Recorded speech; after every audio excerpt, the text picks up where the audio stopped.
हाँ, चोलिस्तान।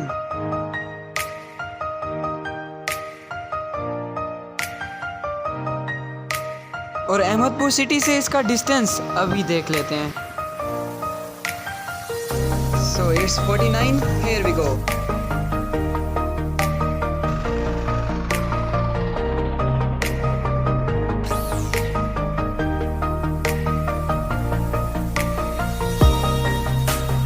तो यहाँ रेलवे रोड से हमारा सफ़र शुरू होता है और तकरीबन हमें 1 घंटा लग जाएगा वहाँ पहुँचने में।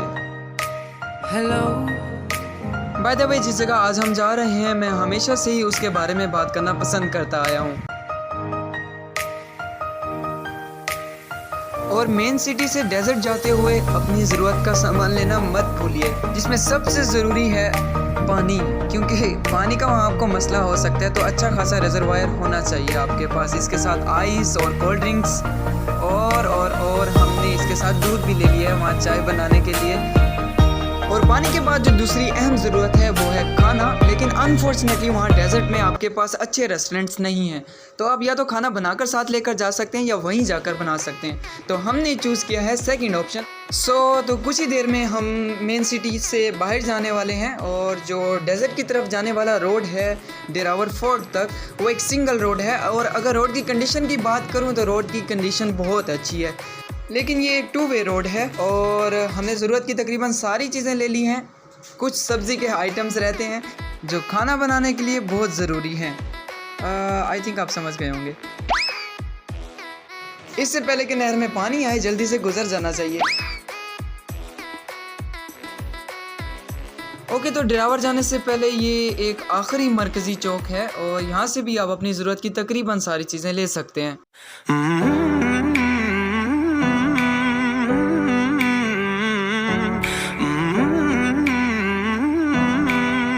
अच्छा सालन तो बना सकते हैं, लेकिन अच्छी रोटी बनाना थोड़ा मुश्किल होता है, तो इसलिए हम रोटियां बनी बनाई लेकर जाना पसंद करेंगे। शाहजी ने एक रोटी बनाने की कोशिश की है, लेकिन स्टिल हमें बाकी रोटियां होटल वाले से ही लेनी पड़ी।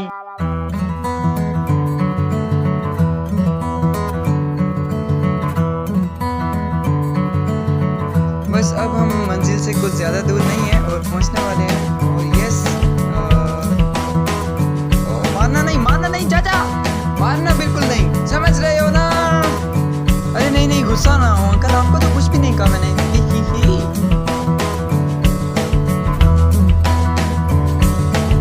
तो टनटना, तो ये वो पॉइंट है जहाँ से दूर से ही आपको किले की बड़ी बड़ी दीवारें नजर आना शुरू हो जाती हैं।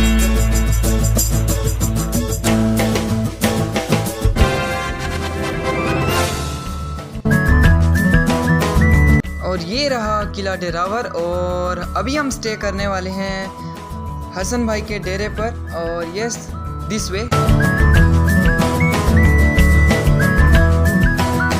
ओके, तो लंबा सफ़र यहाँ ख़त्म होता है। वैसे कुछ ज़्यादा लंबा नहीं था। और वैसे इस डेरे की सबसे अच्छी बात मुझे ये लगती है कि यहाँ से किले को और जो शाही मस्जिद है आसानी से देख सकता हूँ, क्योंकि वो इसके बिल्कुल पास हैं। इस लंबे सफ़र के बाद आइस और एक स्टिंग एक परफेक्ट मैच रहेगा। और जब तक कि यहाँ खाना तैयार हो जाए। Yes, this is mutton. मैं फ़िलहाल यहाँ से शाही मस्जिद और किले के अंदर जाने वाला हूँ। ओके, ये ग्रैंड मस्जिद जिसका नाम अब्बासिया जामा मस्जिद या डेरावर शाही मस्जिद भी इसको कहा जाता है, 1844 से 1849 के दरमियान इसको बनाया गया था। ओके, तो ये शाही मस्जिद एग्जैक्ट रेप्लिका है मोती मस्जिद का, जो कि लाल किला के अंदर मौजूद है दिल्ली, इंडिया में। मस्जिद के बिल्कुल सामने शाही एंट्रेंस के लिए एक बड़ा गेट है और वाइट मार्बल से फर्निश्ड ये मस्जिद बहुत खूबसूरत है। इसके सेंटर में ये वाइट स्टोन जो है बहुत अच्छी हीट कैपेसिटी रखता है और इसका टेम्परेचर रिलेटिवली कांस्टेंट रहता है। कुछ अर्सा पहले ये शीशे के दरवाजे यहाँ पर लगाए गए हैं, वरना इससे पहले ये मस्जिद खुली थी। मस्जिद का अंदरून काफ़ी सादा तर्ज का मगर खूबसूरत ज़रूर है। मस्जिद में इलेक्ट्रिसिटी और इसी के साथ वज़ू का मुनासिब इंतज़ाम मौजूद है। मस्जिद में आज भी 5 वक्त नमाज जमात के साथ अदा की जाती है। और मस्जिद के बिल्कुल पीछे ये बड़ा गेट लेके जाता है हमें किले की तरफ।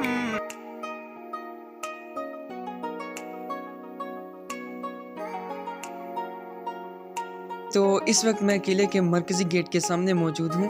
और क्या आप लोग मुझे बता सकते हैं इस गेट के ऊपर ये बड़े बड़े कील या एरोज क्यों लगे हुए हैं?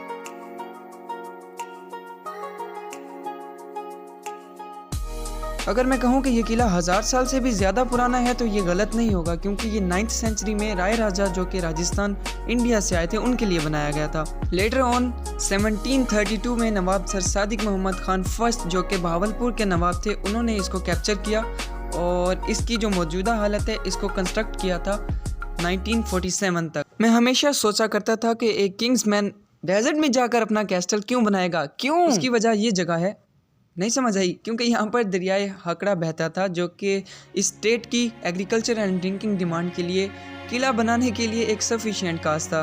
किले के अंदर रॉयल फैमिली मेंबर्स के लिए अलग से रूम्स थे।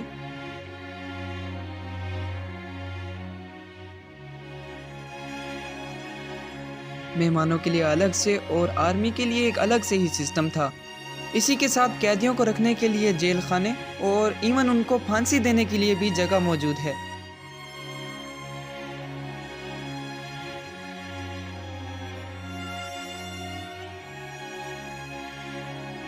किले की सबसे इंटरेस्टिंग बात इसके तह खानों में है, जहाँ पर रेल का एक पूरा सिस्टम था जो कि इस किला डेरावर को इस चोलिस्तान के बाकी किलों से मिलाता था और यहाँ से तकरीबन 50 किलोमीटर दूर सादिकगढ़ पैलेस तक भी वो जाया करता था। कई सालों तक मुनासिब केयर ना मिलने की वजह से, दीवारों के गिरने और बारिश की वजह से वहाँ कीचड़ जमा होने की वजह से वो रास्ते तकरीबन बंद हो चुके हैं। अब तो शायद आप उन टनल्स में 50 मीटर्स का भी डिस्टेंस तय ना कर पाएँ। मुझे याद है जब मैं बचपन में यहाँ आया था तो यहाँ पर 2 तोप मौजूद थी। इनमें से एक बहावलपुर सिटी के एक मेन चौक की जीनत बन चुकी है।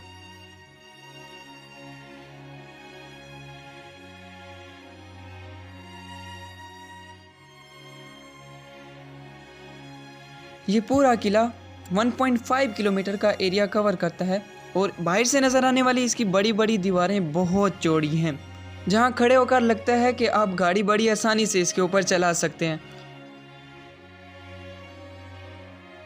इस किले का अंदर से तकरीबन 80% हिस्सा डैमेज हो चुका है और डर यह है कि अगर इस पर मुनासिब तवज्जो ना दी गई और रिपेयरमेंट का काम शुरू ना किया गया तो ये टोटली कोलैप्स भी कर सकता है।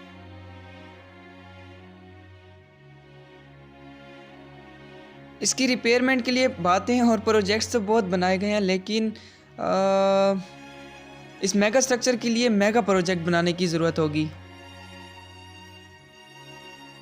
और इस किले से कुछ ही दूर रॉयल ग्रेवयार्ड भी मौजूद है, जहां पर सिर्फ रॉयल फैमिली मेंबर्स को ही दफन किया गया है। ये चोलिस्तान यहां पर हर साल मुनक्किद होने वाली चोलिस्तान जीप रैली के लिए बहुत फेमस है। ये इवेंट हर साल फरवरी में यहाँ पर होता है और मुल्क भर से हज़ारों लोग यहाँ पर इस इवेंट को एंजॉय करने के लिए आते हैं। इस किले की रिपेयरमेंट का काम हो तो रहा है, लेकिन ये आटे में नमक के बराबर होगा। ये किला आज भी किसी मेगा प्रोजेक्ट के इंतज़ार में है।